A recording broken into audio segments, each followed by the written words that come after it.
بسم الله الرحمن الرحيم من كان يرجو لقاء الله فإن أجل الله لآت وهو السميع العليم ومن جاهد فإنما يجاهد لنفسه إن الله لغني عن العالمين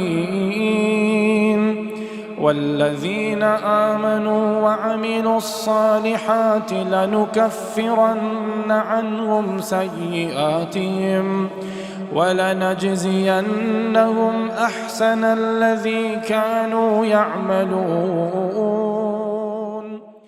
السلام عليكم ورحمة الله وبركاته. ഖുർആൻ പദം 1341 ദിവസത്തിലേക്ക് എല്ലാവരെയും ഹാർദമായി സ്വാഗതം ചെയ്യുന്നു. വിശുദ്ധ ഖുർആനിലെ 29-ാമത്തെ അധ്യായമായ സൂറത്തുൽ അൻകബൂത്തിലെ 5 മുതൽ 7 വരെയുള്ള ആയത്തുകളാണ് ഇന്ന് പഠന വിധേയമാക്കുന്നത്. ക്ലാസ് ആരംഭിക്കുന്നതിനായി ആദരണീയനായ ഡോക്ടർ A.I. വിലായത്തുള്ള സാഹിബിനെ ക്ഷണിക്കുന്നു. അസ്സലാമു അലൈക്കും വറഹ്മത്തുള്ളാഹി വബറകാതുഹു. أعوذ بالله من الشيطان الرجيم. بسم الله الرحمن الرحيم. من كان يرجو لقاء الله فإن أجل الله لآت وهو السميع العليم ومن جاهد فإنما يجاهد لنفسه إن الله لغني عن العالمين والذين آمنوا وعملوا الصالحات لنكفرن عنهم سيئاتهم ولنجزينهم أحسن الذي كانوا يعملون. صدق الله العلي العظيم. സൂറത്തുൽ അൻകബൂത്തിലെ 5 മുതൽ 7 വരെയുള്ള ആയത്തുകളാണ് ഞങ്ങൾ കേൾപ്പിച്ചിട്ടുള്ളത്. നബി സല്ലല്ലാഹു അലൈഹി വസല്ലമയുടെ മക്കയിലെ പ്രബോധന ദൗത്യം നിർവഹിച്ചുകൊണ്ടിരുന്ന കാലത്ത് സാഹചര്യം വളരെ സങ്കീർണമായി മാറിയ ഘട്ടത്തിലാണ് സൂറത്തുൽ അൻകബൂത്ത് അവതരിക്കുന്നത്. നമ്മൾ പഠനം പൂർത്തിയാക്കിയ സൂറത്തുൽ ഖസസും അതിന്റെ തൊട്ടു മുമ്പുള്ള ചില സൂറത്തുകളൊക്കെ അവതരിച്ച സമാനമായ കാലത്ത് തന്നെയാണ് ഈ സൂറത്തുൽ അൻകബൂത്തും അവതരിച്ചിട്ടുള്ളത് എന്നതാണ്. സൂറത്തിലെ ഉള്ളടക്കവും അതുപോലെ ചില ഹദീസുകളിലെ സൂചനകളൊക്കെ വെച്ചുകൊണ്ട് മനസ്സിലാക്കാൻ സാധിക്കുന്ന കാര്യം. ഈ സൂറത്തിന്റെ തുടക്കത്തിലെ 3 ആയത്തുകള് 4 ആയത്തുകൾ നമ്മൾ ഇതിനകം പഠിക്കുകയുണ്ടായി. ആ ഭാഗത്ത് അള്ളാഹു ചൂണ്ടിക്കാണിച്ച ഒരു സംഗതി, അള്ളാഹുവിന്റെ മാർഗത്തിൽ പ്രവേശിച്ച ആളുകൾ തങ്ങൾ വിശ്വസിച്ചിരിക്കുന്നു എന്ന് പ്രഖ്യാപിക്കുകയോ പറയുകയോ ഒക്കെ ചെയ്തതുകൊണ്ട് മാത്രം കാര്യങ്ങൾ അവസാനിക്കുന്നില്ല. തീർച്ചയായിട്ടും അവർ പ്രഖ്യാപിച്ചിട്ടുള്ള വിശ്വാസം മാറ്റുരക്കപ്പെടുക തന്നെ ചെയ്യും. അള്ളാഹു അവരെ പരീക്ഷണങ്ങൾക്ക് വിധേയമാക്കും. ആ പരീക്ഷണങ്ങളിലാണ് അവര് യഥാർത്ഥത്തിൽ തന്നെ വിശ്വാസമുള്ളവരാണോ അല്ലേ, അതല്ല കേവലം ചുണ്ടുകൾ കൊണ്ടും നാവുകൊണ്ടും ഒക്കെ പറഞ്ഞുകൊണ്ടിരിക്കുന്ന വെറും സംസാരം മാത്രമാണോ അള്ളാഹുവിലുള്ള പാരത്രിക ജീവിതത്തിലുള്ള പ്രവാചകനിലുള്ള അവരുടെ വിശ്വാസം എന്നത് തീർച്ചയായിട്ടും അള്ളാഹു പരീക്ഷിച്ചുകൊണ്ടിരിക്കും.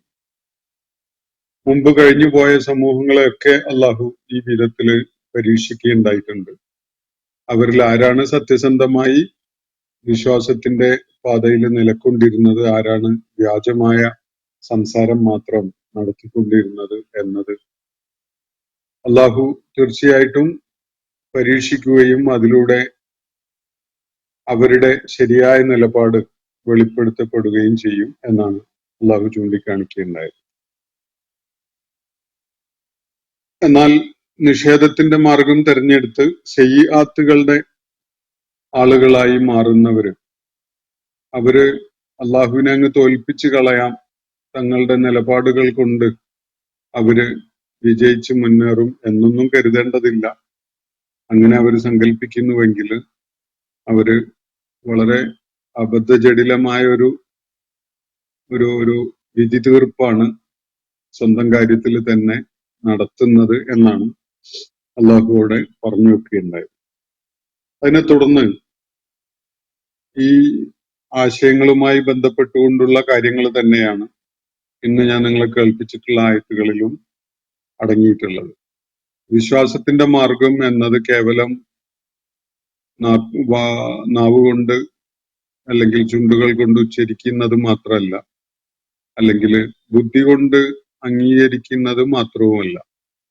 ബുദ്ധി കൊണ്ട് അംഗീകരിച്ച് നാവ് കൊണ്ട് വെളിപ്പെടുത്തി പറയുന്ന കാര്യങ്ങൾ തന്നെ അവര് ഹൃദയം കൊണ്ട് ഏറ്റുവാങ്ങിയിട്ടുണ്ടോ എന്നൊരു സംഗതി അള്ളാഹു പരീക്ഷിച്ചുകൊണ്ടിരിക്കും എന്നാണ് അള്ളാഹു നമ്മൾ പിന്നിട്ട ആയത്തുകളിൽ വ്യക്തമാക്കുന്നതായിട്ട് കാണുകയുണ്ടായത്. തുടർന്ന് ഇന്ന് നമ്മൾ വായിച്ച ആയത്തുകൾ നോക്കുക. മൻകാന യർജു ലിഖാ അല്ലാഹി, അള്ളാഹുമായുള്ള ഒരു കൂടിക്കാഴ്ചയുണ്ട് എന്ന സംഗതിയെ കാത്തിരിക്കുന്നവർ, അങ്ങനെ ഒരു പ്രതീക്ഷ വെച്ചു പുലർത്തുന്നവർ, ഫഇന്ന അജലല്ലാഹി ലആത്, നിശ്ചയമായിട്ടും അള്ളാഹു നിശ്ചയിച്ച അവധി വന്നു ചേരുക തന്നെ ചെയ്യും. അതിൽ യാതൊരു സംശയവുമില്ല. ഒരുപാട് അനന്തമായ വിദൂരതയിലാണ് ആ സംഗതി എന്നൊന്നും ആരും കരുതേണ്ടതില്ല. അള്ളാഹുമായിട്ട് ഒരു ലിഖാ ഉണ്ട്, ഒരു കൂടിക്കാഴ്ചയുണ്ട് എന്ന സംഗതി ഉൾക്കൊണ്ടുകൊണ്ട് അത് പ്രതീക്ഷിക്കുന്ന ആളുകൾ, അതിൽ റജാ വെച്ച് പുലർത്തുന്ന ആളുകൾ, അള്ളാഹുമായി ഒരു കൂടിക്കാഴ്ചയുണ്ട്, കാര്യങ്ങൾക്ക് അന്തിമമായ തീർപ്പ് കൽപ്പിക്കുന്നത് അള്ളാഹുവാണ്, അവന്റെ അടുക്കല് എത്തിച്ചേരുന്നതോടുകൂടിയാണ് കാര്യങ്ങൾക്ക് അന്തിമമായ വിധി തീർപ്പുണ്ടാവുക എന്ന ബോധ്യം ഉൾക്കൊണ്ട ആളുകൾ, ആ പ്രതീക്ഷയിൽ കഴിയുന്ന ആളുകൾ, മൻകാന യർജു ലിഖാ അല്ലാഹി, അവരതിനെ അനന്തവിദൂരമായ ഒരു സാധ്യതയായിട്ട് കരുതേണ്ടതില്ല. അത് അള്ളാഹു നിശ്ചയിച്ച സമയത്ത് വന്നു ചേരുക തന്നെ ചെയ്യും. ഫഇന്ന അജലല്ലാഹി ലആത്, അത് സംഭവിക്കാൻ അള്ളാഹുമായുള്ള കൂടിക്കാഴ്ച എന്ന ആ കാര്യം ഉണ്ടാകുന്നതിന് സാഹചര്യം ഒരുങ്ങുന്ന വിധത്തിൽ അള്ളാഹു നിശ്ചയിച്ച അജല്, അള്ളാഹു നിശ്ചയിച്ച സമയക്രമം വന്നു ചേരുക തന്നെ ചെയ്യും. അതൊരിക്കലും തന്നെ വന്നു ചേരാത്ത, ഒരിക്കലും യാഥാർത്ഥ്യമായി പുലരാത്ത ഒരു കാര്യമാണ് എന്ന് ആരും കരുതേണ്ടതില്ല. വഹുവ സമീഉൽ അലീം, അവനെല്ലാം കേൾക്കുകയും അറിയുകയും ചെയ്യുന്നവൻ തന്നെയാണ്. അള്ളാഹു സത്യവിശ്വാസ മാർഗത്തിലേക്ക് വന്നിട്ടുള്ള ആളുകൾക്ക് മനോധൈര്യം പകരുന്ന, അവർക്ക് ദൃഢബോധ്യം നൽകുന്ന ചില കാര്യങ്ങളാണ് ഇവിടെ പറയുന്നത്.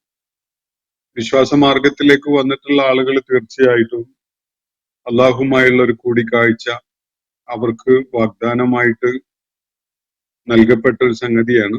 പ്രവാചകൻ സല്ലല്ലാഹു അലൈഹി വസല്ലം അള്ളാഹുവിന്റെ ആയാത്തുകൾ കേൾപ്പിച്ചുകൊണ്ട് അവരെ ബോധ്യപ്പെടുത്തിയ കാര്യമാണ്. പക്ഷെ അത് വളരെ വിദൂരമായ ഒരു സംഗതിയാണോ, ഒരിക്കലും തന്നെ കാത്തിരിക്കുന്നത് പ്രയോജനം ചെയ്യാത്ത വിധത്തിലുള്ള അനന്തമായ അവസാനിക്കാത്തൊരു കാത്തിരിപ്പാണോ എന്നൊക്കെയുള്ള ഒരു ആലോചന ആളുകൾക്ക് ഉണ്ടാകാം. പക്ഷെ അങ്ങനെയല്ല. ആരെങ്കിലും അള്ളാഹുവിനും അള്ളാഹുവുമായുള്ള കൂടിക്കാഴ്ചയെ കാത്തിരിക്കുന്നവരാണെങ്കിൽ അവര് മനസ്സിലാക്കിക്കൊള്ളട്ടെ, ഫഇന്ന അജലല്ലാഹി ലആത്, അള്ളാഹു നിശ്ചയിച്ച അജല് വന്നു ചേരുക തന്നെ ചെയ്യും. അള്ളാഹു ഈ കൂടിക്കാഴ്ചക്കായിട്ട് ഒരു സമയം നിശ്ചയിച്ചിട്ടുണ്ട്. അത്രയും സമയം അതുമായി ബന്ധപ്പെട്ടവർക്കൊക്കെയും അള്ളാഹു അനുവദിച്ചു കൊടുത്തിട്ടുള്ളതാണ്. ആ സമയം വെട്ടിക്കുറച്ച് നേരത്തെ ആക്കുക എന്ന ഒരു സംഗതി സംഭവിക്കാൻ പോകുന്നില്ല. അതേപോലെ തന്നെ ആ സമയക്രമം പാലിക്കാതെ അനന്തമായി അത് അകന്നകന്ന് നീണ്ടുപോകുന്ന ഒരു കാര്യവും സംഭവിക്കാൻ പോകുന്നില്ല. വലഖദ് ഫഇന്ന അജലല്ലാഹി ലആത്, എന്നിട്ട് അള്ളാഹു പറയുന്നത് വഹുവ സമീഉൽ അലീം എന്ന്. അള്ളാഹു എല്ലാം കേൾക്കുന്നവനും അറിയുന്നവനുമാണ് എന്നാണ്. ചിലപ്പോഴൊക്കെ വിശ്വാസത്തിന്റെ ദാർഢ്യത കൈവരിച്ചിട്ടില്ലാത്ത ആളുകള്, അവരുടെ പ്രാർത്ഥനകള്, അവരുടെ തേട്ടങ്ങള്, ഇതൊന്നും അള്ളാഹുവിലേക്ക് എത്തുന്നില്ലേ? അള്ളാഹു എന്താണ് അതിനൊന്നും നമ്മൾ ആഗ്രഹിക്കുന്ന വിധത്തിലുള്ള ഒരു ഒരു പ്രതികരണം തരാത്തത്? എന്റെ പ്രാർത്ഥനകൾക്ക് ഒരു പ്രതികരണം ഉണ്ടാവാതിരിക്കുന്നത് എന്തുകൊണ്ടാണ് എന്നൊക്കെ ആളുകൾ ആലോചിക്കുന്നുണ്ടാവും. അത് വിശ്വാസപരമായ അവരുടെ ദൗർബല്യം കാരണമായിട്ട് കൂടിയുള്ളതായിരിക്കും. ഒരു വിശ്വാസം ദൃഢപ്പെടാത്തത് കൊണ്ടായിരിക്കും. എന്താണ് അള്ളാഹുവോടുള്ള പ്രാർത്ഥനയ്ക്ക് പ്രതികരണമായിട്ട്, അതിനുള്ള പ്രത്യുത്തരമായിട്ട് അവർ പ്രതീക്ഷിക്കുന്നത്? അത് തന്നെ സംഭവിക്കുക എന്നതല്ല. അള്ളാഹു അതിൽ ഏറ്റവും ഉത്തമമായ ഒരു പ്രതികരണം നൽകുന്നുണ്ടാവും എന്നതാണ് അള്ളാഹുവോട് സൂചിപ്പിക്കുന്ന കാര്യം. അള്ളാഹു സമീഅാണ്, അലീമാണ്, എല്ലാം കേൾക്കുന്നവനാണ്, എല്ലാം അറിയുന്നവനുമാണ്. അള്ളാഹുവിനോടുള്ള തേട്ടത്തിലെല്ലാം എണ്ണി എണ്ണി പറഞ്ഞിട്ടില്ലെങ്കിൽ തന്നെയും കാര്യങ്ങൾ അവൻ അറിയാം. ഓരോരുത്തരുടെയും മനസ്സിന്റെ ഒരുക്കങ്ങളും നന്നായിട്ട് അറിയുന്നവനാണ് അള്ളാഹു. അപ്പൊ അതൊന്നും ഒരു എവിടെയെങ്കിലും പ്രതിധ്വനി ഉണ്ടാകുകയില്ലാത്ത വിധത്തിലുള്ള ഒരു തേട്ടമോ പറച്ചിലോ ഒരു പ്രാർത്ഥനയോ ഒന്നുമല്ല. അത് തീർച്ചയായിട്ടും അള്ളാഹു കേൾക്കുന്നുണ്ട്, അത് അള്ളാഹു അറിയുന്നുണ്ട്. നമ്മൾ വിചാരിക്കാത്ത വിധത്തില് അള്ളാഹു അതിന് പ്രത്യുത്തരം നൽകിക്കൊണ്ടിരിക്കുന്നുണ്ട്. വമൻ ജാഹദ ഫഇന്നമാ യുജാഹിദു ലിനഫ്സി. തുടർന്ന് അള്ളാഹുവിന്റെ മാർഗത്തിലേക്ക് വന്ന ആളുകളോട് അവരുടെ കൃത്യമായ ഒരു ബോധ്യത്തിന് വേണ്ടി, കാര്യങ്ങളെ വ്യക്തതയോടുകൂടി അവർ ഉൾക്കൊള്ളുന്നതിന് വേണ്ടി അള്ളാഹു വളരെ പ്രാധാന്യമുള്ള ഒരു കാര്യം പറയുകയാണ് ഇവിടെ. സത്യവിശ്വാസ മാർഗത്തിൽ വന്ന ആളുകള് അമലു സ്വാലിഹാത്തില് വ്യാപൃതരാകേണ്ട ആളുകളാണ്. ഈമാന് മാത്രമായിട്ട് നിലനിൽപ്പില്ല. അമലു സ്വാലിഹാത്ത്, അഅ്മാലു സ്വാലിഹാത്ത് കൂടി അനിവാര്യമാണ്. അത് വിശുദ്ധ ഖുർആൻ ഉടനീളം നമ്മളെ ബോധ്യപ്പെടുത്തുന്ന ഒരു കാര്യമാണ്. അപ്പൊ തീർച്ചയായിട്ടും മനുഷ്യർക്ക് അല്ലാഹു നൽകിയിട്ടുള്ളത് ഈ അമലുകൾ ചെയ്യാനുള്ള, നല്ല പ്രവർത്തനങ്ങൾ ചെയ്യാനുള്ള, വിശ്വാസത്തിൽ അധിഷ്ഠിതമായ കർമ്മങ്ങൾ ചെയ്യാനുള്ള ഒരു അവസരം എന്ന നിലക്കാണ്. അത് പലയിടത്തും അല്ലാഹു സൂചിപ്പിക്കുന്നത് നമുക്ക് കാണാൻ കഴിയും. ലിയബ്ലുവഹും അയ്യുഹും അഹ്സനു അമല എന്ന് പറയുന്നത് നമ്മൾ സൂറത്തുൽ മുൽക്കിന്റെ തുടക്കത്തിൽ കാണാൻ കഴിയും. ഖലഖൽ മൗത വൽ ഹയാത്ത ലിയബ്ലുവക്കും അയ്യുഹും അഹ്സനു അമല. ആ വിധത്തില് സമാനമായ രീതിയിൽ പലയിടങ്ങളിലും അള്ളാഹു സൂചിപ്പിക്കുന്ന കാണാൻ കഴിയും. ആരാണ് നിങ്ങളിൽ ഏറ്റവും ഉത്തമമായ അമലുകൾ, കർമ്മങ്ങൾ ചെയ്യുന്നവര് എന്ന് നിങ്ങളെ പരീക്ഷിക്കുന്നതിന് വേണ്ടിയാണ് അള്ളാഹു ജനിമൃതികളെ സംവിധാനിച്ചിട്ടുള്ളത് എന്നാണ് അവിടെ പറഞ്ഞു വെക്കുന്നത്. അപ്പൊ ഇവിടെ അള്ളാഹു പറയുന്നത് വമൻ ജാഹദ, ആരെങ്കിലും അള്ളാഹുവിന്റെ ദീനിന്റെ മാർഗത്തില്, അല്ലെങ്കിൽ ആ തിരിച്ചറിവിന്റെ, ആ ബോധ്യത്തിന്റെ അടിസ്ഥാനത്തില് പ്രയത്നങ്ങളിൽ ഏർപ്പെടുന്നുവെങ്കിൽ, വമൻ ജാഹദ ഫഇന്നമാ യുജാഹിദു ലിനഫ്സി, അവൻ പ്രയത്നങ്ങളിൽ ഏർപ്പെടുന്നത് അവന്റെ തന്നെ നന്മക്ക് വേണ്ടിയാണ്, ഗുണത്തിനു വേണ്ടിയാണ്. അള്ളാഹുവിൽ വിശ്വസിച്ചു എന്നിട്ട് സൽക്കർമ്മങ്ങളിൽ ഒരാൾ വ്യാപൃതനാകുന്നു, ഇത് ആർക്കു വേണ്ടിയാണ്? അള്ളാഹുവിന് എന്തെങ്കിലും നേട്ടമുണ്ടായതുകൊണ്ടോ, അള്ളാഹു അതിനെ ആശ്രയിക്കുന്ന വിധത്തിലുള്ള ദൗർബല്യമുള്ളവനായതുകൊണ്ടൊന്നുമല്ല. അള്ളാഹുവിന് അതിൻ്റെ ഒന്നും ആവശ്യമില്ല. അള്ളാഹു ഒരു കാര്യം സംഭവിക്കണമെന്ന് തീരുമാനിച്ചാൽ കുൻ എന്ന അവന്റെ ആജ്ഞ ഉണ്ടാകുകയേ വേണ്ടതുള്ളൂ. ഫയക്കൂൻ, അപ്പൊ അത് സംഭവിച്ചിട്ടുണ്ടാകും. അതുകൊണ്ട് മനുഷ്യരെയോ അവരുടെ നിലപാടുകളെയോ അവരുടെ പ്രവർത്തനങ്ങളെയോ ഒന്നും ഒരു കാര്യത്തിനും അള്ളാഹു ആശ്രയിക്കുന്നില്ല. പക്ഷേ മനുഷ്യരുടെ കാര്യം അങ്ങനെയല്ല. അവർക്ക് ജീവിതം വിജയമാകണമെങ്കിൽ, ജീവിത പ്രയാണം ശരിയായ ലക്ഷ്യത്തോടു കൂടിയുള്ളതാവണമെങ്കിൽ തീർച്ചയായിട്ടും അവർക്ക് ശരിയായ വിശ്വാസം ആവശ്യമുണ്ട്. അതിനെ അടിസ്ഥാനപ്പെടുത്തിക്കൊണ്ടുള്ള പ്രയത്നങ്ങളും ആവശ്യമുണ്ട്. അതില്ലാതെ അവർക്ക് ജീവിതം സാർത്ഥകമാക്കാൻ സാധിക്കില്ല. അതാണ് അതിന്റെ വസ്തുത. അപ്പോ ഒമൻ ജാഹദ ഫഇന്നമാ യുജാഹിദു ലിനഫ്സി. ആർക്കെങ്കിലും അങ്ങനെ ഒരു തെറ്റിദ്ധാരണ പലർക്കും ഉണ്ടാവും. വിശേഷിച്ച് അള്ളാഹുവിന്റെ സ്വത്വം എന്താണ് എന്ന് തിരിച്ചറിഞ്ഞിട്ടില്ലാത്ത പല ആളുകളും കരുതുന്ന ഇതെന്തോ അള്ളാഹ്ക്ക് എന്തോ നേട്ടം ഉണ്ടാക്കാൻ വേണ്ടിയാണ്, അള്ളാഹുവിനെന്തോ സഹായമായിട്ടാണ് അങ്ങനെയൊന്നുമല്ല. അള്ളാഹുവിന് അതിന്റെ ആവശ്യമില്ല. അവൻ നിരാശ്രയനാണ്. അങ്ങനെയുള്ള യാതൊരാളെയും ആരുടെയും പ്രവർത്തനങ്ങളെയും ഒന്നും ആശ്രയിച്ചുകൊണ്ടല്ല അള്ളാഹ് നിലകൊള്ളുന്നത്. അള്ളാഹുവിന്റെ റുബൂബിയത്തോ ജലാലിയത്തോ ഒക്കെ വെളിപ്പെടുത്താനോ ബോധ്യപ്പെടുത്താനോ സ്ഥാപിക്കാനോ ഒന്നു പോലും അതിന് പോലും ഇതൊന്നും ആവശ്യമില്ല. അതിനൊക്കെ അല്ലാതെ തന്നെ ബോധ്യപ്പെടുത്താനും സ്ഥാപിക്കാനും അവന് തീർച്ചയായിട്ടും വഴികളുണ്ട്. ഒരു പ്രയാസവുമില്ല.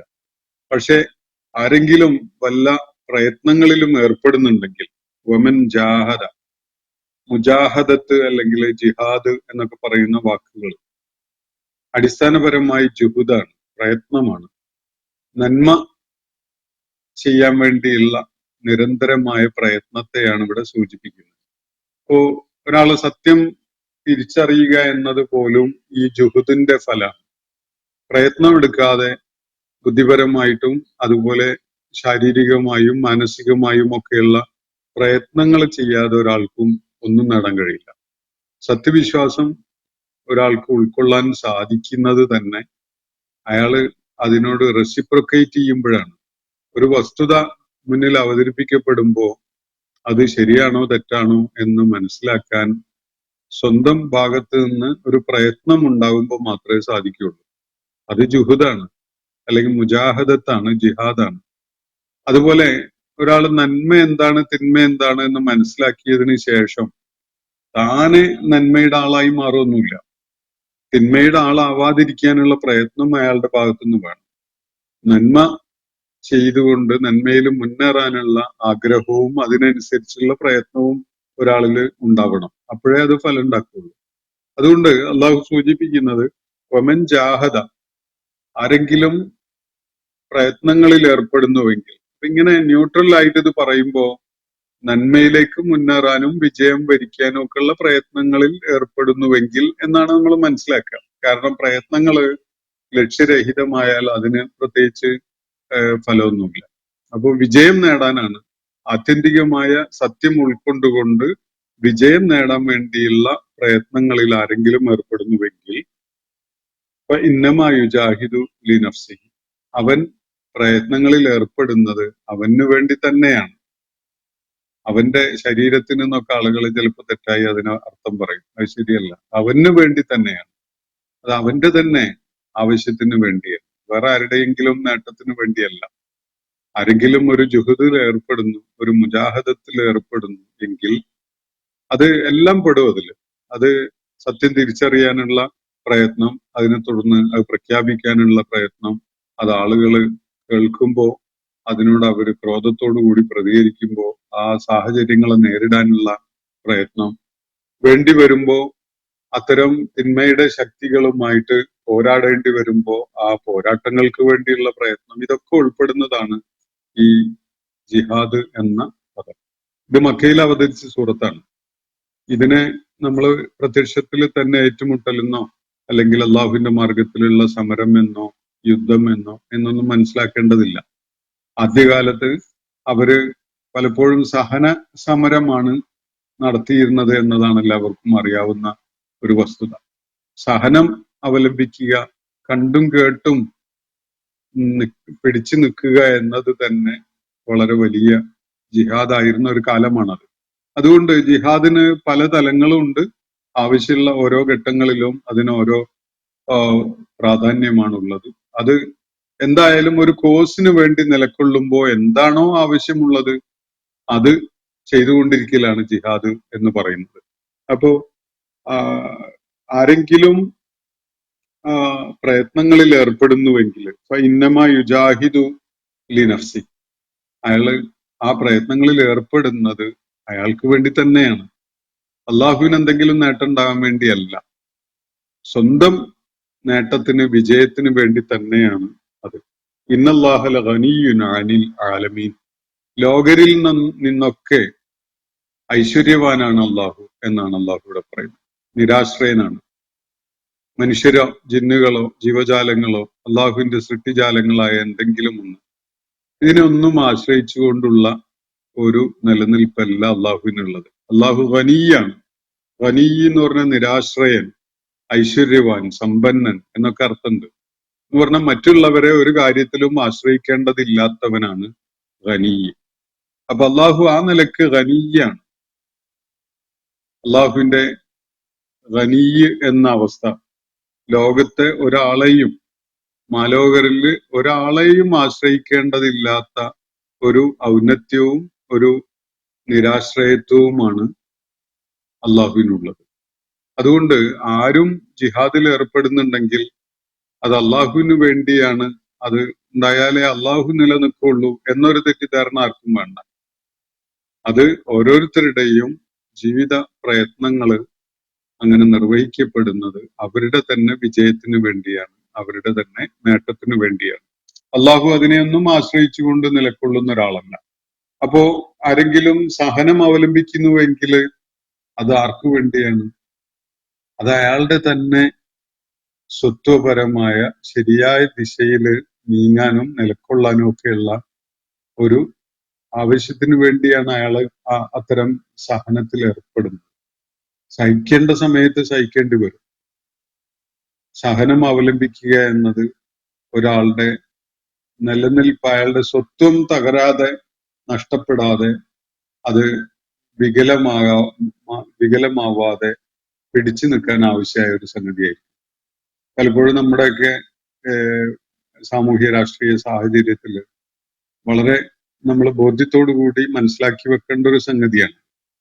ഒന്നും വിശേഷിച്ച് ആർക്കും നേടിക്കൊടുക്കാൻ സാധിച്ചിട്ടില്ലെങ്കിൽ പോലും സത്യമാർഗത്തിൽ തല ഉയർത്തി നമ്മുടെ വ്യക്തിത്വത്തെ തകർക്കാതെ നഷ്ടപ്പെടുത്താതെ അത് കറപുരണ്ടതാകാതെ സൂക്ഷിച്ചുകൊണ്ട് നിലനിൽക്കുക എന്നത്, പിടിച്ചു നിൽക്കുക എന്നത്, അതിജീവനത്തിന് വേണ്ടിയുള്ള ഒരു പ്രയത്നം എന്നത് അത് ഈ സഹന പ്രക്രിയയുടെ ഭാഗമാണ്. അത് വിശ്വാസമാർഗത്തിൽ വരുന്ന ആളുകളുടെ ഈ അള്ളാഹുവിടെ സൂചിപ്പിച്ച ജിഹാദിന്റെ ഭാഗമാണത്. ഈ സ്വന്തം വ്യക്തിത്വം നഷ്ടപ്പെടാത്ത വിധത്തില്, ഈമാൻ ശോഷണം സംഭവിക്കാത്ത വിധത്തില് നിലക്കൊള്ളുക എന്നത്. അപ്പോ ഒരുപക്ഷെ വരുന്ന ആളുകളിൽ അത്തരം സാഹചര്യങ്ങളൊക്കെ കൂടുതൽ സങ്കീർണത ഉള്ളതായി മാറാനൊക്കെ ഇടയുള്ള ഒരു കാലഘട്ടത്തിലൂടെയാണല്ലോ നമ്മൾ കടന്നു പോകുന്നത്. അപ്പൊ നമ്മളുടെ ഐഡന്റിറ്റി, വിശ്വാസപരമായ നമ്മുടെ ഒരു മൗലികത അതൊന്നും നഷ്ടപ്പെടാതെ, നമ്മുടെ വ്യക്തിത്വം നഷ്ടപ്പെടാതെ ഈമാന്റെ മാർഗത്തിൽ നിലക്കൊള്ളുക എന്നത് വളരെ വലിയ പ്രയത്നം ആവശ്യമുള്ള ഒരു സംഗതിയാണ്. പൊതുജീവിതത്തിലുള്ള പലരും തന്നെ നമുക്കറിയാം, അവരുടെ പല താല്പര്യങ്ങളുടെയും ആവശ്യത്തിന് വേണ്ടി ഇതൊക്കെ പരസ്യമായും രഹസ്യമായും ഒക്കെ വലിച്ചെറിയുന്ന ആളുകളാണ്.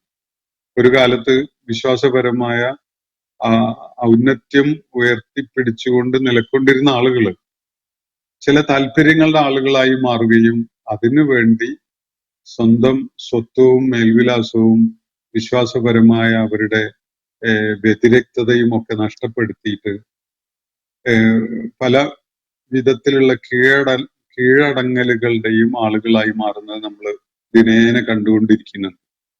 അതൊക്കെ പല താല്പര്യങ്ങളുടെയും പുറകെ പോകുന്ന അവസ്ഥയിൽ അവർ ചെയ്തുകൊണ്ടിരിക്കുകയാണ്.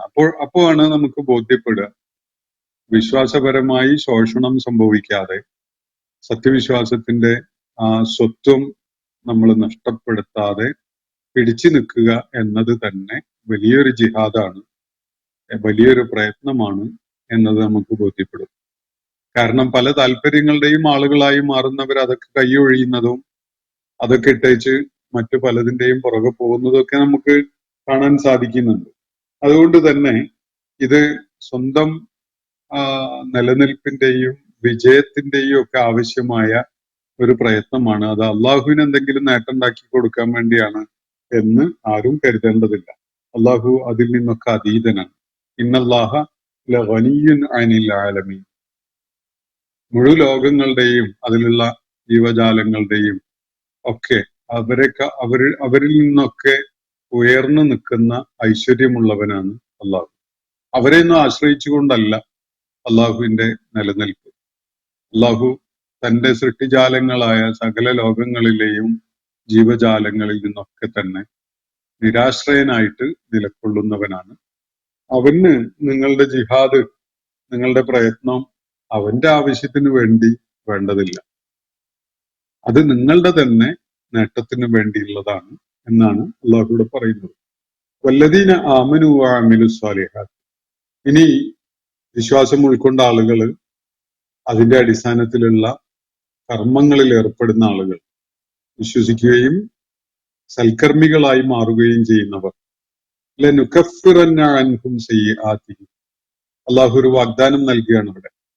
വിശ്വാസം ഉൾക്കൊണ്ട് ശരിയായ കർമ്മങ്ങളുടെ പാതയിലേക്ക് പ്രവേശിച്ചിട്ടുള്ള ആളുകൾ, അവരെ സംബന്ധിച്ചിടത്തോളം അള്ളാഹു പ്രതീക്ഷാ നിർഭരമായ ഒരു കാര്യമാണ് ഇവിടെ പറഞ്ഞു വെക്കുന്നത്. ലനുകഫിറന്ന അൻഹും സയ്യിആതിഹിം.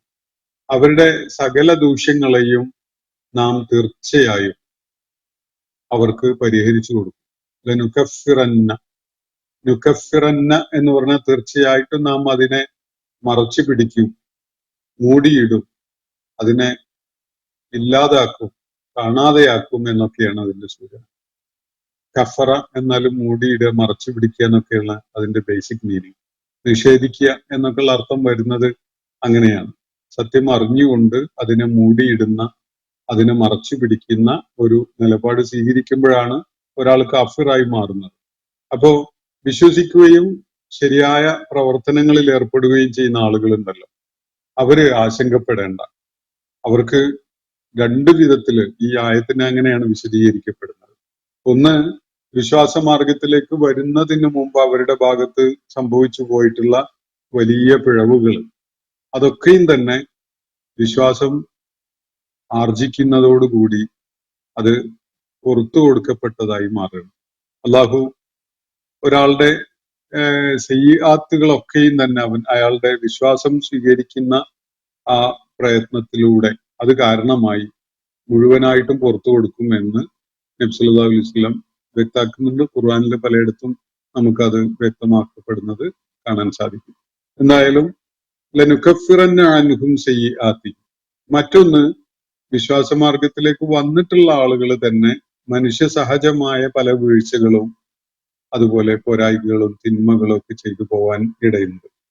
അതും അള്ളാഹു അവർക്ക് പുറത്തു കൊടുക്കും, അവർക്കത് അള്ളാഹു ഇല്ലാതാക്കി പരിഹരിച്ചു കൊടുക്കും എന്നാണ് അള്ളാഹു ഇവിടെ പറയുന്നത്. ലനുകഫിറന്ന അൻഹും സയ്യിആതിഹിം.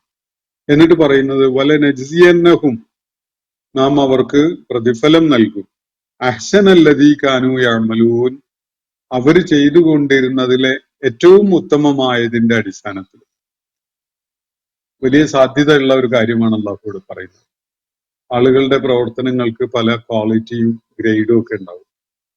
പക്ഷെ അവർക്ക് പ്രതിഫലം നൽകുന്ന കാര്യം അള്ളാഹു തീരുമാനിക്കുമ്പോൾ അവര് ചെയ്തിട്ടുള്ള പ്രവർത്തനങ്ങളിലെ ഏറ്റവും ഉത്തമമായത് എന്താണോ ആ സ്കെയിലിലാണ് അവർക്ക് എല്ലാറ്റിനും അള്ളാഹു പ്രതിഫലം നൽകുക. ഒരാളുടെ ജീവിതകാലത്ത് അയാൾ ചെയ്തിട്ടുള്ള നന്മകളിൽ ഏറ്റവും പ്രതിഫലാർഹമായ നന്മ ഏതാണോ, ആ നന്മക്ക് നൽകപ്പെടുന്ന പ്രതിഫലം ഏതാണോ, ആ സ്കെയിലിൽ അള്ളാഹു അവരുടെ ഹസനാത്തുകൾക്ക് മുഴുവനായിട്ടും പ്രതിഫലം നൽകും എന്ന വലിയൊരു വാഗ്ദാനമാണ് അള്ളാഹു ഇവിടെ നൽകുന്നത്. വലിയ ഒരു പ്രതീക്ഷ നൽകുന്ന, സത്യവിശ്വാസ മാർഗത്തിലേക്ക് വന്നിട്ടുള്ള ആളുകളെ സംബന്ധിച്ചിടത്തോളം അവരുടെ സഹനത്തിനും പ്രയത്നത്തിനും നിരന്തരമായി അവര് നന്മയിൽ മുന്നേറാൻ നടത്തുന്ന ശ്രമങ്ങൾക്കുമൊക്കെ വളരെ ഏറെ കരുത്ത് പകരുന്ന ഒരു ഓഫറാണ് അള്ളാഹുവിടെ നൽകുന്നത്. വലനജ്സിയന്നഹും, വലനജ്സിയന്നഹും, നാം അവർക്ക് പ്രതിഫലം നൽകുക തന്നെ ചെയ്യും, ജസാ നൽകുക തന്നെ ചെയ്യും. എങ്ങനെയാണ്? അഹ്സനല്ലദീ കാനൂ യഅമലൂൻ, അവര് പ്രവർത്തിച്ചു കൊണ്ടിരുന്നതായ ഏറ്റവും ഉത്തമമായതിന്, ഏറ്റവും ഉത്തമമായ അവരുടെ പ്രവർത്തനങ്ങൾക്ക് നാം പ്രതിഫലം നൽകും എന്നത് ഒരു വായനയാണ്. അതേപോലെ തന്നെ ഏറ്റവും ഉത്തമമായ പ്രവർത്തനങ്ങൾക്ക് അള്ളാഹു നൽകുന്ന പ്രതിഫലം എന്താണോ ആ ക്വാളിറ്റിയിൽ അല്ലെങ്കിൽ ആ സ്കെയിലിൽ അവർക്ക് അവരുടെ എല്ലാ നല്ല പ്രവർത്തനങ്ങൾക്കും അള്ളാഹു പ്രതിഫലം നൽകും എന്നതാണ് അള്ളാഹു ഇവിടെ സൂചിപ്പിക്കുന്ന കാര്യം. അപ്പോ ഈ മക്കയിലെ നബി സല്ലല്ലാഹു അലൈഹി വസല്ലമയുടെ ആ ആദ്യ കാലത്ത് വിശ്വാസ മാർഗത്തിലേക്ക് വന്നിട്ടുള്ള ആളുകള് പല നിലക്കുള്ള വെല്ലുവിളികൾ നേരിട്ടുകൊണ്ടിരിക്കുകയാണ്. അവരുടെ സ്വന്തം നിലക്കുള്ള അവരുടെ നഫ്സില് ഉള്ള സയ്യിആത്തുകൾ അടക്കി നിർത്തലും അതിനെ കീഴ്പ്പെടുത്തിക്കൊണ്ട് ഹസനാത്തുകളുടെ മാർഗത്തിലേക്ക് നീങ്ങുക എന്നതും തീർച്ചയായിട്ടും എല്ലാവരുടെയും കാര്യത്തിൽ വളരെ പ്രാധാന്യമുള്ള കാര്യമാണ്. അതുകൂടാതെ കുടുംബപരമായി ഒരു സമൂഹം എന്നുള്ള നിലക്ക് ഒക്കെ അവര് നിരന്തരം വെല്ലുവിളികൾ നേരിട്ടുകൊണ്ടിരുന്ന കാലമാണ്. ആ കാലത്താണ് അള്ളാഹു അവരെ ബോധ്യപ്പെടുത്തുന്നത്, നിങ്ങളുടെ പ്രയത്നങ്ങളൊന്നും വെറുതെ ആകാൻ പോകുന്നില്ല. അള്ളാഹു നിങ്ങൾക്കായി നിശ്ചയിച്ചിട്ടുള്ള അജല് തീർച്ചയായും വന്നു ചേരും. നിങ്ങളുടെ പ്രയത്നങ്ങൾക്ക് പ്രതിഫലം നൽകപ്പെടുക തന്നെ ചെയ്യും. അതൊക്കെ അള്ളാഹുവിന്റെ എന്തെങ്കിലും നേട്ടത്തിനാണെന്ന് നിങ്ങൾ തെറ്റിദ്ധരിക്കേണ്ട. നിങ്ങളുടെ ജുഹുദും മുജാഹദത്തും നിങ്ങളുടെ നിരന്തരമായ പ്രയത്നങ്ങളും പ്രവർത്തനങ്ങളും ഒക്കെ തന്നെ അത് നിങ്ങളുടെ തന്നെ ആവശ്യത്തിന് വേണ്ടിയുള്ളതാണ്. അത് പ്രതിഫലം നൽകപ്പെടും ആ കാര്യത്തില് എന്ന് പറയുന്നത് വെറുതെ പറയുന്നതല്ല. അതിൽ ഏറ്റവും ഉത്തമമായ കർമ്മത്തിന് എന്ത് പ്രതിഫലമാണോ അള്ളാഹു വാഗ്ദാനം ചെയ്തിട്ടുള്ളത്, അതേ റേറ്റില് അതേ സ്കെയിലില് നിങ്ങളുടെ എല്ലാ നന്മകൾക്കും അള്ളാഹു പ്രതിഫലം നൽകും എന്ന വളരെ മഹത്തരമായ വളരെ ഉദാരമായ ഒരു വാഗ്ദാനമാണ് അള്ളാഹുവിടെ നൽകുന്നത് എന്ന് കാണാൻ കഴിയും. അപ്പോ ഇത്തരം ശക്തി പകരുന്ന, ഊർജം പകരുന്ന, ആത്മവിശ്വാസം നൽകുന്ന വിധത്തിലുള്ള അള്ളാഹുവിന്റെ വാഗ്ദാനങ്ങളാണ് യഥാർത്ഥത്തില് ഈ പ്രതിസന്ധികളുടെ ഘട്ടങ്ങളിൽ വിശ്വാസി സമൂഹത്തിന് അവയെ തരണം ചെയ്യാൻ കരുത്ത് പകർന്നിരുന്ന കാര്യം എന്നതും നമുക്ക് മനസ്സിലാക്കാൻ സാധിക്കും. ഇന്നത്തെ സെഷൻ ഞാനിവിടെ അവസാനിപ്പിക്കുകയാണ്. സൂറത്തുൽ അൻകബൂത്തിലെ 5 മുതൽ 7 വരെയുള്ള ആയത്തുകളാണ് നമ്മൾ പഠന വിധേയമാക്കിയിട്ടുള്ളത്. ഇന്ന റജുല ലയുജാഹിദു വമാ ളറബ യൗമം മിനദ്ദഹർ. ഒരാള് ഒരു മനുഷ്യൻ ജിഹാദിൽ തന്നെ ഏർപ്പെട്ടവനായിരിക്കും. ഒരുപക്ഷെ അവൻ ഒരിക്കൽ പോലും ഒരു ദിവസം പോലും അവന്റെ കാലഘട്ടത്തില് അവന്റെ ജീവിത പ്രയാണ യാത്രയില് ഒരിക്കൽ പോലും ആയുധമേന്തുകയോ ആയുധം പ്രയോഗിക്കുകയോ ചെയ്തിട്ടില്ലെങ്കിൽ പോലും അയാള് ജിഹാദിൽ ഏർപ്പെട്ടവനായിരിക്കും. അപ്പൊ അത് സൂചിപ്പിക്കുന്ന കാര്യം ജിഹാദ് എല്ലായ്പ്പോഴും ആയുധമേന്തിക്കൊണ്ടുള്ള പോരാട്ടമല്ല. മിക്കപ്പോഴും കൂടുതൽ സന്ദർഭങ്ങളിലും ജിഹാദ് എന്നത് നന്മകളെ ഉയർത്തിപ്പിടിക്കാനും തിന്മയെ തകർക്കാനും നശിപ്പിക്കാനും വേണ്ടിയുള്ള പ്രയത്നമാണ്. അത് പല തലത്തിലുണ്ട്. സ്വന്തത്തിലുള്ള തിന്മകളെ ഒതുക്കി നിർത്തുന്നതിന്, അടക്കി നിർത്തുന്നതിനുള്ള പ്രയത്നം വേണം. അത് താബികളിൽ വളരെ പ്രഗത്ഭനായിരുന്ന ഒരാളുണ്ട്, ഹസനുൽ ബസ്രി എന്ന പേരിൽ അറിയപ്പെടുന്ന. അദ്ദേഹത്തിന്റെ ഒരു സ്റ്റേറ്റ്മെന്റ് ആണ് ഞാൻ നിങ്ങളെ കേൾപ്പിച്ചിട്ടുള്ളത്. ഇന്ന റജുല ലയുജാഹിദു വമാ ദറബ യൗമൻ മിനദ്ദഹർ. അപ്പോ പിന്നെ ഹസനാത്തുകൾ നൽകപ്പെടുന്നതിനെ കുറിച്ച്, ഹസനാത്തുകൾക്കുള്ള പ്രതിഫലം നൽകപ്പെടുന്നതിനെ കുറിച്ച് വേറെയും ചില പരാമർശങ്ങൾ വിശുദ്ധ ഖുർആനിൽ കാണാൻ കഴിയും. സൂറത്തുൽ അൻആമില് ഇങ്ങനെ ഒരു ആയത്ത് കാണാം, 160-ാമത്തെ ആയത്ത്. മൻ ജാഅ ബിൽ ഹസനതി ഫലഹു അശ്റു അംസാലിഹ. ഒരാൾ ഒരു നന്മ ചെയ്യുന്നുവെങ്കിൽ അയാൾക്ക് അതിന് തുല്യമായ 10 പ്രതിഫലമുണ്ട്. 10 മടങ്ങാണ് അയാൾക്ക് പ്രതിഫലമായിട്ട് നൽകപ്പെടുക എന്ന്. മറ്റൊരിടത്ത് സൂറത്തുൽ ഖസസിൽ നമ്മൾ പഠനം പൂർത്തിയാക്കിയ സൂറത്തില് മൻ ജാഅ ബിൽ ഹസനതി ഫലഹു ഖൈറും മിൻഹ. ഒരാൾ ഒരു നന്മ ചെയ്യുന്നുവെങ്കിൽ അല്ലെങ്കിൽ ഒരു നന്മയുമായിട്ടാണ് വരുന്നതെങ്കിൽ അയാൾക്ക് അതിനേക്കാൾ മെച്ചപ്പെട്ടതാണ് നൽകപ്പെടുക. ഒരിക്കലും തന്നെ ഒരു ഹസനത്ത് ചെയ്തുകൊണ്ട് അള്ളാഹുവിനെ കണ്ടുമുട്ടുന്ന ഒരാള് അതേ അളവിലുള്ള ഒരു ഹസനത്ത് പ്രതിഫലം നൽകപ്പെടും എന്നല്ല കരുതേണ്ടത്. അതിനേക്കാളൊക്കെ എത്രയോ ഉത്തമമായ 10 മടങ്ങ് നേട്ടമുള്ള, മെച്ചമുള്ള പ്രതിഫലമാണ് നൽകപ്പെടുക. അതുപോലെ സൂറത്തുൽ നിസാഇൽ ഇങ്ങനെ കാണാം, ഇന്നല്ലാഹ ലാ യദ്ലിമു മിസ്ഖാല ദർറത്തിൻ. അള്ളാഹു ഒരാളോടും ഒരു അണുത്തൂക്കം പോലും ദ്രോഹം ചെയ്യുകയില്ല. വഇൻ തകു ഹസനതൻ. ഒരു നന്മയാണ് ഒരാളുടെ അവകാശമായിട്ടുള്ളതെങ്കിൽ, ഒരാൾക്ക് ക്ലെയിം ചെയ്യാനുള്ളത് ഒരു ഹസനത്ത് മാത്രമാണെങ്കിൽ യുളായിഫുഹ, അള്ളാഹു അതിനെ പെരുപ്പിച്ചു കളയും, ഇരട്ടിപ്പിക്കും എന്നാണ് പറയുന്നത്. അതിനെ പല മടങ്ങ് വർദ്ധിപ്പിച്ചതാവും ആക്കി മാറ്റും എന്നതാണ് അള്ളാഹു നൽകുന്ന വാഗ്ദാനം. അപ്പോ ഇത് അള്ളാഹുവിന്റെ വാഗ്ദാനമാണ്. ആരും അതിനെ നിസ്സാരമായിട്ട് കാണേണ്ടതില്ല. അതാണ് അതിന്റെ സൂചന. അപ്പോ ഞാൻ അവസാനിപ്പിക്കുകയാണ്. വാഖിർ ദഅ്വാന അനിൽ ഹംദുലില്ലാഹി റബ്ബിൽ ആലമീൻ. അസ്സലാമു അലൈക്കും വറഹ്മത്തുള്ളാഹി വബറകാതുഹു. ഇന്നത്തെ ഖുർആൻ പദം ഇവിടെ സമാപിക്കുന്നു. ഖുർആൻ പഠനത്തിൽ പങ്കെടുത്ത എല്ലാവർക്കും അല്ലാഹു അർഹമായ പ്രതിഫലം നൽകി അനുഗ്രഹിക്കട്ടെ. വആഖിർ ദഅവാനാ അനിൽ ഹംദുലില്ലാഹി റബ്ബിൽ ആലമീൻ. അസ്സലാമു അലൈക്കും വറഹ്മത്തുള്ളാഹി വബറകാതുഹു.